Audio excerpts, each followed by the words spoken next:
France Inter. Simon Le Baron, le 7-10. Cette fois, l'Alliance de gauche est-elle définitivement achetée aux oubliettes? L'une des têtes d'affiche de ce nouveau Front populaire est avec nous ce matin, la secrétaire nationale du parti Les Écologistes, Marine Tondelier. Bonjour. Bonjour et merci de votre invitation. Vous êtes également conseillère régionale de la région Hauts-de-France et dans tout cela, quelle place pour l'écologie à gauche et dans le débat public en général, on en parlera aussi. Quel avenir également pour François Bayrou et son gouvernement? Vous pouvez, auditeurs de France Inter, poser vos questions, évidemment, dialoguer avec Marine Tondelier comme d'habitude, au 01 45 24 7000 et sur l'application de France Inter. Les socialistes ne sont plus nos alliés. Ça, c'est ce que dit Jean-Luc Mélenchon dans un entretien hier à la Tribune Dimanche. Est-ce que vous actez ce matin, Marine Tondelier, la fin du nouveau Front populaire? Non, et sûrement pas. Parce que cet été, nous avons fait une promesse à nos électeurs, une promesse au peuple de gauche et aux écologistes, une promesse à celles et ceux dont nous voulons changer la vie, même ceux qui ne votent pas pour nous et même ceux qui ne votent pas du tout. Et les écologistes, voyez-vous, comptent bien la tenir. Alors, vous nous avez cité des phrases grandiloquentes, c'est pas la première fois que je les entends, c'est à peu près tous les jours ces derniers temps. Et donc, moi, j'appelle nos partenaires à la raison. Parce qu'on ne peut pas être dans une gauche nombriliste, où la gauche parle à la gauche, où la gauche s'invective entre gens de gauche. Quand on voit ce qui nous attend en 2027, quand on voit ce qui se passe au niveau mondial, je dis une chose très simple, si la France bascule en 2027, c'est l'Europe qui vacille.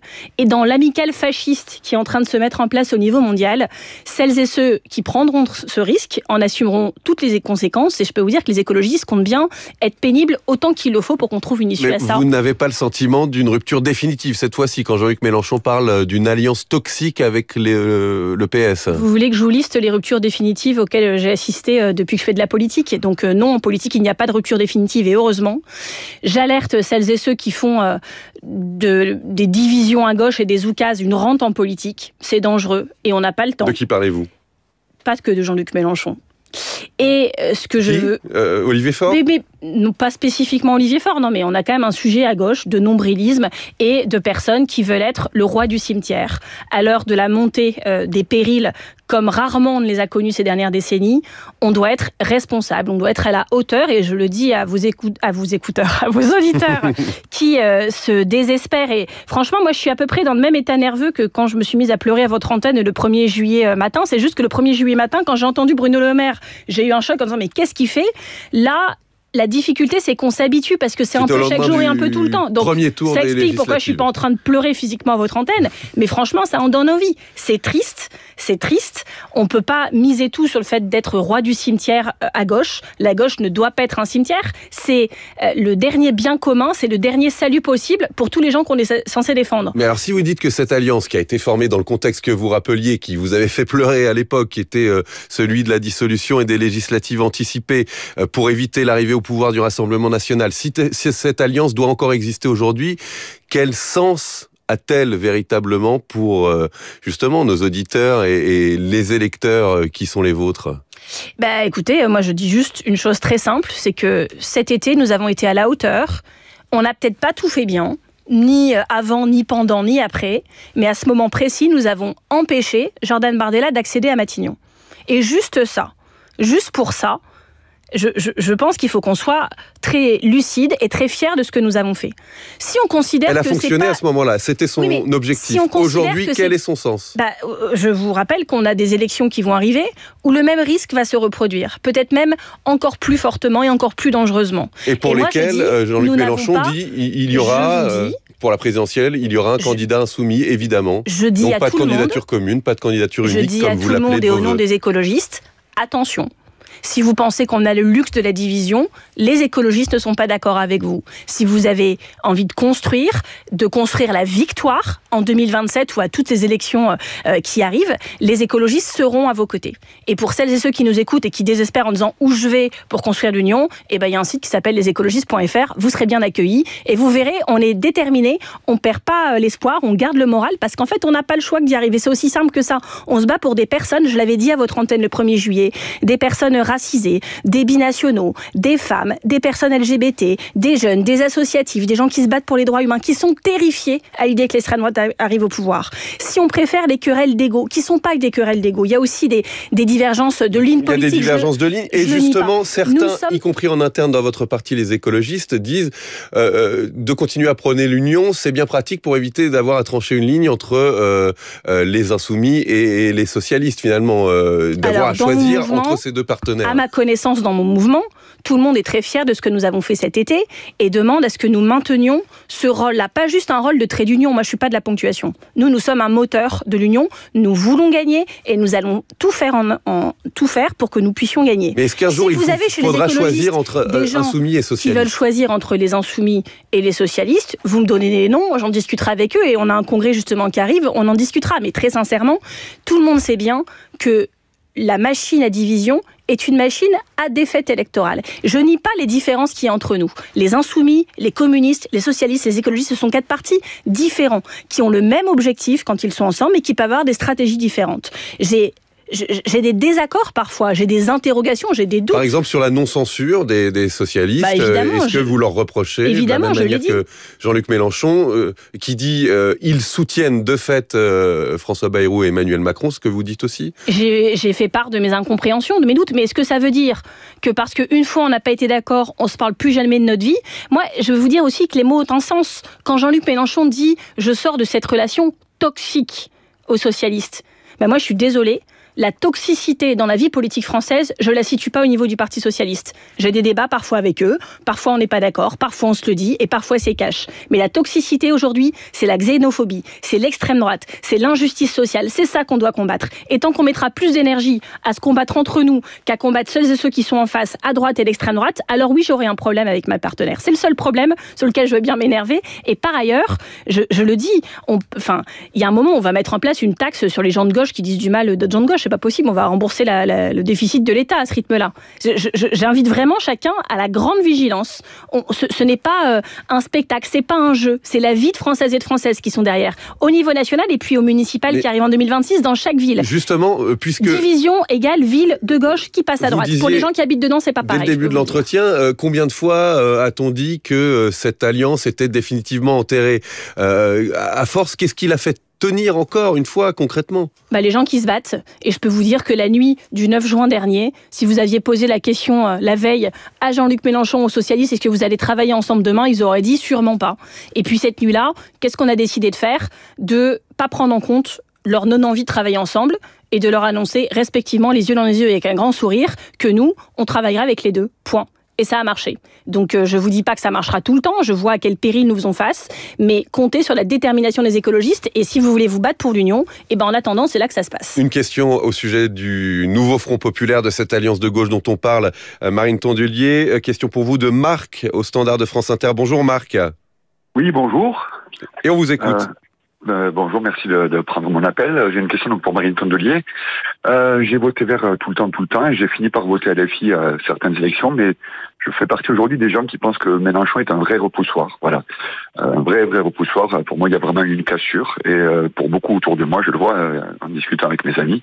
Et donc, je veux savoir comment elle compte faire avec ça. J'entends qu'on n'a pas le luxe de se payer la division, mais malgré tout, voilà, quid de Mélenchon. Merci Marc, Marine Tondelier. Mais c'est des questions qui sont normales et qui sont légitimes. Je remercie Marc d'ailleurs d'avoir voté écologiste pendant des années. Peut-être même va-t-il recommencer. Mais il pointe un vrai sujet. Et je dis attention à mes camarades insoumis, dont je pense qu'ils se voient électoralement très forts parce qu'ils ont eu des résultats forts, mais ce sont les électeurs qui avaient voté pour Yannick Jadot en 2019, qui ont voté pour Jean-Luc en 2022, qui ont voté pour Raphaël Glucksmann en 2024. Ce sont les électeurs qui cherchent l'unité. Et si la France Insoumise s'écarte de cette unité en disant qu'ils sont tellement forts qu'ils peuvent s'abstraire de travailler avec tous les autres de gauche, je pense qu'ils ont tort. Voilà. Maintenant, si vous voulez bien, je veux bien qu'on parle d'écologie parce que la terre brûle, que la biodiversité s'effondre et que je pense qu'on a assez parlé de Jean-Luc Mélenchon pour la matinée. Est-ce que quand vous appelez, dernière question sur ce sujet, à la mise en place, c'était il y a 8 jours dans je vais taxer les journalistes sur les questions sur Jean-Luc Mélenchon, si on remboursera. C'est un projet qui est structurant, que vous appelez de vos voeux, c'est la convocation d'une assemblée constituante. Vous appelez le président de la République à convoquer un référendum pour demander aux Français s'ils veulent passer à une 6e République. C'est le projet de Jean-Luc Mélenchon depuis sa première candidature en 2012 à l'élection présidentielle. Jean-Luc Mélenchon l'a porté dans ses campagnes présidentielles en disant « si je gagne, je le ferai ». Nous, on demande à Emmanuel Macron, puisqu'il a décidé de consulter les Français, de le faire là, maintenant, sans attendre l'élection présidentielle. Et puis, vous voyez, vous avez une petite obsession pour Jean-Luc Mélenchon quand même, parce que en 1981, déjà, les écologistes portaient la demande d'une 6e République, à l'époque même où Jean-Luc Mélenchon adhérait au Parti Socialiste. Donc, vous voyez, la vie politique, elle est longue, elle va vite. Nous, on est stable et on a le mérite de la constance et de la cohérence. Dans tout cela, donc, Marine Tondelier... Vous pouvez remercier maintenant Jean-Luc Mélenchon d'avoir porté une proposition écologiste pendant ces années. On peut le tourner comme ça, si on veut, effectivement. Et maintenant, je veux bien qu'on parle de la planète qui brûle. L'écologie quasi absente, justement, du débat public. Comment vous expliquez qu'on soit passé en quelques années des marches pour le climat partout dans le monde, de Greta Thunberg, personnalité de l'année pour le magazine Time, de l'époque où votre parti faisait 13,5% aux européennes, et aujourd'hui, à ce recul auquel on assiste aux États-Unis et ailleurs dans le monde. Comment vous expliquez cela ? Je pense que si Trump a fait de l'écologie sa principale ennemie, si l'extrême droite essaye de faire la même chose en Europe, c'est que l'international xénophobe a très bien compris, oui, que l'écologie c'était le projet politique qui s'opposait en tout point au leur. Et donc, je pense que ce danger-là, ils le voient bien et qu'ils nous ont mis une cible dans le dos. On voit bien qu'il y a une bouc émissérisation de l'écologie, et ça, moi, je la vois bien. Alors après, je le dis à celles et ceux qui nous écoutent, j'entends certains qui disent on s'en fout. Bon, ils ont le droit. Mais 5% des Français mettent l'écologie en première position de leurs préoccupations. Oui, et puis il y a aussi un Français sur 3 qui fait preuve de climato-scepticisme, et vous me direz, il y a aussi un Français sur 10 qui dit maintenant dans les sondages que la Terre est plate. Donc on voit bien aussi l'influence des réseaux sociaux, de ce pouvoir qu'achètent certains milliardaires et de ce qu'ils en font dans la fabrique de l'opinion. Moi, je vais vous citer 5 faits auxquels je veux que tout le monde médite. Le premier, c'est que la banquise arctique pourrait disparaître d'ici 2035. Le deuxième, c'est que la pollution tue 9 millions de personnes dans le monde par an.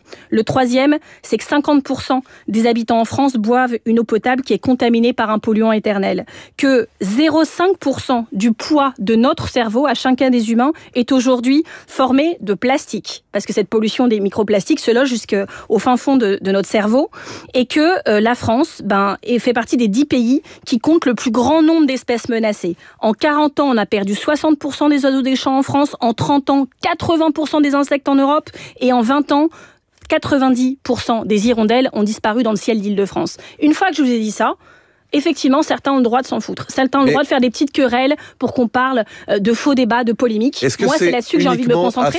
Et les écologistes continueront de se battre quand vent et marée pour qu'on parle de ça, parce que c'est ça qui va nous tuer. Est-ce que c'est uniquement à cause des fausses informations, si certains s'en foutent, comme vous dites, des réseaux sociaux manipulés par l'extrême droite, ou est-ce que c'est aussi à cause d'une offre d'écologie politique aujourd'hui qui ne correspond plus à certains des électeurs qui pourraient se tourner vers vous ? Est-ce que ça vous interpelle ? Vous avez raison, j'ai l'habitude, c'est toujours de la faute des écologistes à la fin. Mais vous savez, les neurosciences décrivent très précisément ce phénomène. Ça s'appelle le syndrome de l'autruche. Des neuroscientifiques ont démontré que le cerveau humain, et c'est pas qu'à cause des microplastiques, était pas apte quelque part pour la plupart d'entre nous à encaisser ce risque parce qu'il est trop énorme, qu'il est trop immédiat, que les coupables c'est tout le monde et c'est un petit peu nous aussi, qu'on a l'impression d'avoir pas prise, que même si on arrête de conduire, de consommer et même de respirer, que la planète sera encore toujours en danger et l'humanité tout entière. Et donc il y a un truc qui plonge certains dans l'éco-anxiété, qui en met d'autres dans le déni, d'autres dans la culpabilité, tout ça extrêmement compliqué, on le sait, mais enfin c'est pas parce que c'est compliqué qu'il faut pas s'en occuper.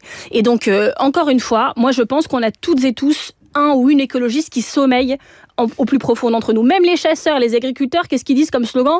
On est les premiers écologistes de France. Bon, c'est bien que tout le monde l'ait un petit peu. Je pense que chacun, au fond de soi, sait qu'il y a un problème. Quand on regarde nos enfants dans les yeux, on ne peut pas leur dire que tout va bien, on le sait. Et donc, je n'en veux pas à celles et ceux qui n'ont pas la force de se battre, qui ne savent pas comment faire, mais enfin, nous au moins, on essaye. Et j'ai une citation que j'aime beaucoup qui est imprimée sur mon bureau. Celles et ceux qui pensent que c'est impossible sont priés de ne pas déranger ceux qui essaient. Et si vous voulez essayer, lesécologistes.fr. Vous parlez d'essayer, le découragement ne vous guette pas quand vous voyez Donald Trump, on en parlait, défaire une à une toutes les réglementations environnementales, dire qu'il faut forer pour trouver du gaz et du pétrole, même faire du rétablissement des pailles en plastique une mesure phare. Découragement ne vous guette pas, et comment faire pour qu'il ne gagne pas encore plus d'électeurs qu'aujourd'hui? Je ne sais pas pour qui vous m'avez prise, mais vous avez affaire ce matin à une écologiste. Et donc je vais vous expliquer de quel bois nous sommes faits, que ça nous inquiète fortement. La réponse est évidente, oui. Que ça nous désespère, bien au contraire. Il n'y a jamais eu besoin ni d'écologie, ni des écologistes, parce que la vérité, on nous dit parfois l'écologie c'est partout, tout le monde a compris. C'est pas vrai.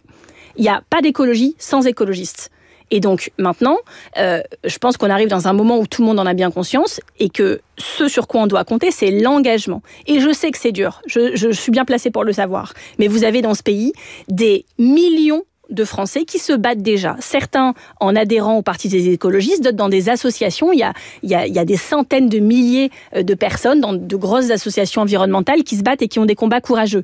Et puis il y en a qui sont dans leurs composteurs de quartier, il y en a qui font des AMAP, il y a des entrepreneurs aussi qui se battent. Et nous, ce qu'on veut, c'est fédérer ce peuple de l'écologie. Mais on a besoin d'être beaucoup plus soudés et coordonnés. Parce qu'en face, vous inquiétez pas, l'amicale fasciste, ils le sont, le pouvoir, les milliardaires, on achète l'opinion, on achète les médias, on achète les réseaux sociaux. Cette machine s'est mise en branle, elle va être mortifère et la seule chose sur laquelle on doit compter, c'est un sursaut. Est-ce que vous parlez suffisamment d'écologie ?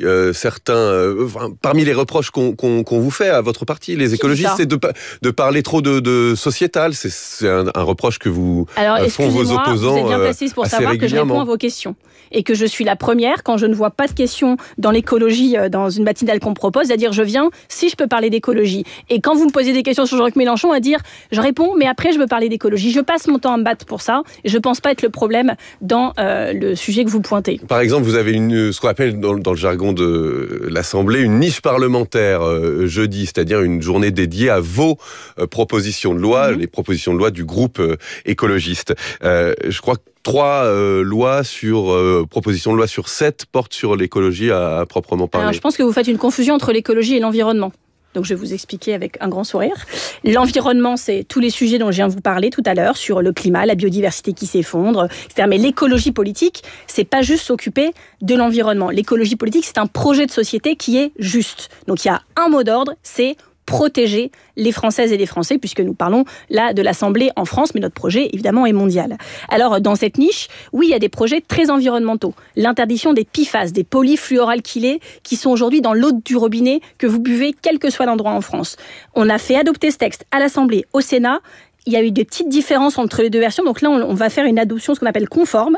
Et ce texte s'appliquera. C'est-à-dire que ces PFAS, donc ces polluants éternels, seront interdits dans les vêtements, les cosmétiques, on doit arrêter de polluer tout notre environnement à ça. Pas dans les ustensiles de cuisine. Malheureusement, pas encore, mais je vais vous dire, tout ça est une marche en avant et ce qu'on va cranter là est formidable et je remercie Nicolas Thierry qui a mené un combat très courageux.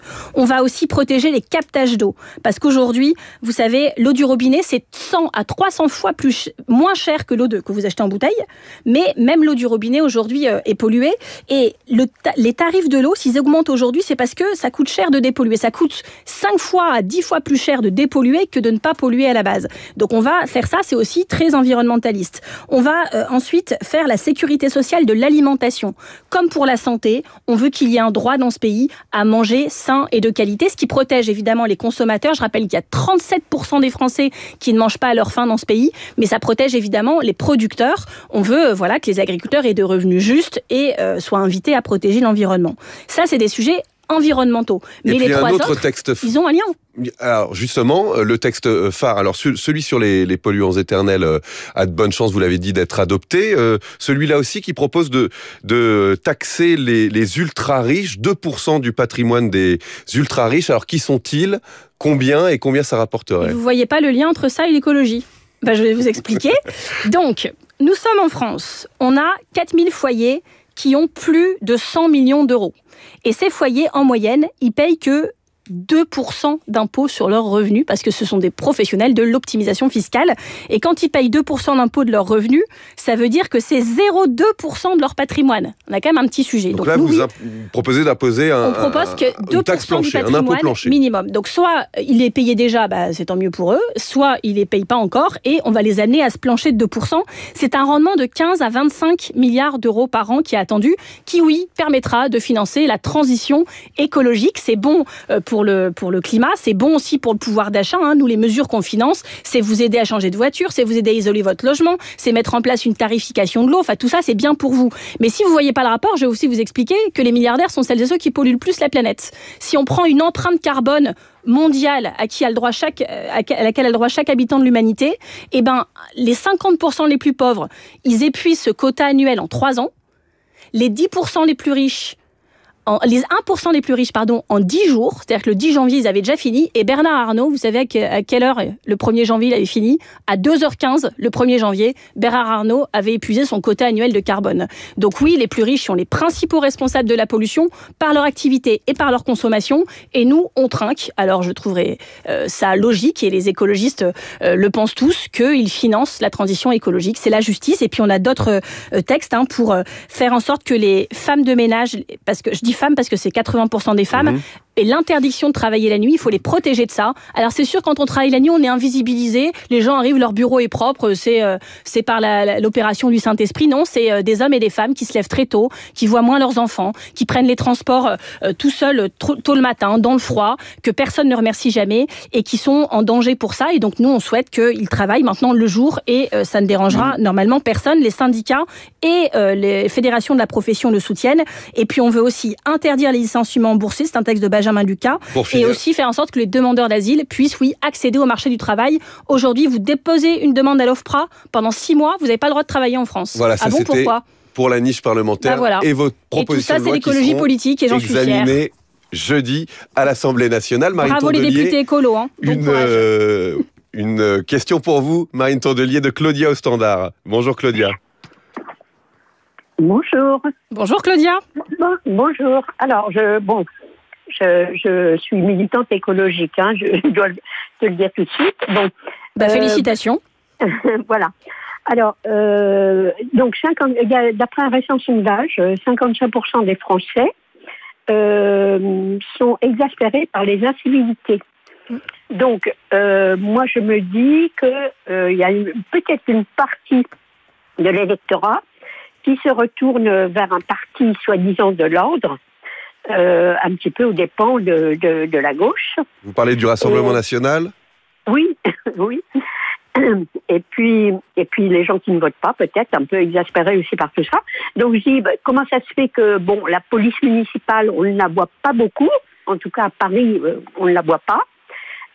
Donc je voudrais savoir ce qu'en pense Marine, et puis je pense que évidemment il faut aussi accueillir les réfugiés avec comme ce qui se passait en Allemagne, c'est-à-dire les inciter à prendre compte des valeurs européennes.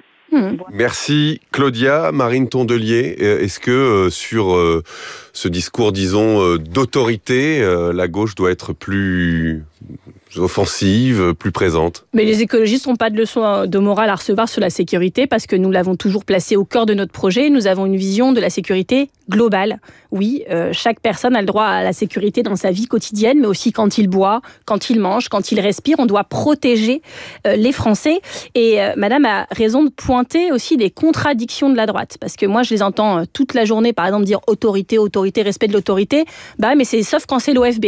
Quand c'est l'Office français de la biodiversité, qui sont aussi assermentés, qui sont armés, qui mènent une mission de protection. Et on a entendu la parole de certains de ces agents dans le Zoom de France Inter ce matin. Là, ils peuvent se faire jeter en pâture. C'est des fonctionnaires, quand même, le Premier ministre les jette en pâture. On parle des sécurités, mais vous voyez, il y a 1000 homicides par an dans notre pays. Il y a 78% d'ailleurs d'augmentation des tentatives d'homicide entre 2016 et 2023. Ça, c'est la responsabilité de l'État.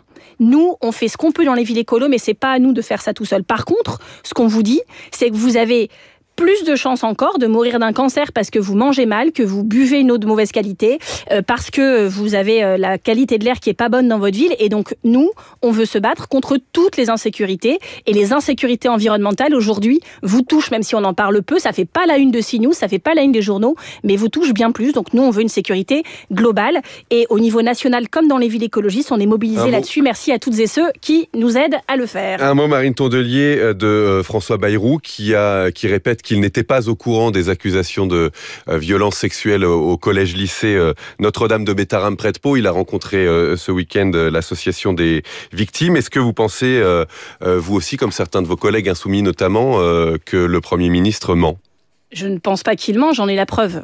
Donc, il a dit à l'Assemblée nationale, en réponse à Arnaud Bonnet, député écologiste, qui lui posait la question, « Je n'ai jamais été informé de quoi que ce soit, de violence ou a fortiori de violence sexuelle, point, jamais. » Doit-il démissionner s'il ment ? Il est prouvé qu'il a menti. Doit-il démissionner ? Donc, c'est un problème. Il doit déjà l'admettre. Deuxièmement, s'excuser. Et troisièmement, je veux qu'on puisse se dire, dans ce pays, que c'est pas juste l'affaire Bétharram et François Bayrou. On a un sujet avec le fait que toutes les 3 minutes dans ce pays, un enfant est victime d'inceste, de viol ou d'agression. Pendant cette émission, c'est 8 enfants qui ont été victimes de ce genre de choses, dans un silence assourdissant des médias et de la classe politique. Et donc, si au moins l'affaire Bétharram permet de mettre le sujet sur le tapis, ce sera ça de gagner. Mais je vais vous dire, quand un Premier ministre semble prendre avec autant de légèreté ce sujet, c'est pas de bon augure. Donc je veux que cette affaire non seulement serve à faire la vérité sur ce qui s'est passé à Bétharram, toutes ces victimes auxquelles je pense fortement, mais aussi puisse aider toutes celles et ceux qui nous écoutent peut-être ce matin en se disant, moi mon cas n'a pas été pris en compte. On pense à vous, on est avec vous, on vous croit, et un jour, on arrivera à faire reculer le sujet parce qu'on aura réussi à le mettre à l'agenda politique, ce qui n'est pas le cas aujourd'hui. Un tout dernier mot en 5 secondes, Marine Tondelier. Vous voterez mercredi la motion de censure déposée par les socialistes. Alors, je ne suis pas parlementaire, mais les écologistes, votre groupe, les députés écologistes la voteront, oui, comme ils ont voté les 5 précédentes, et on nous aimait que les socialistes les votent aussi. Parce que là, il y a un petit côté pistolet à eau. Il y a les motions FI pas votées par le PS. Il y a les motions PS où ils disent on la dépose sur les sûrs que le RN ne la vote pas. Sinon, les gens de chez nous ne veulent pas la déposer parce qu'elle peut passer. Bon, une motion de censure, ça sert à censurer. Sinon, je vois pas trop l'intérêt. Et voilà, on a quand même du travail globalement, n'est-ce pas ? Très certainement. Merci pour cette émission. Marine Tondelier. Merci à vous, secrétaire nationale du parti Les Écologistes. La revue de presse dans un instant.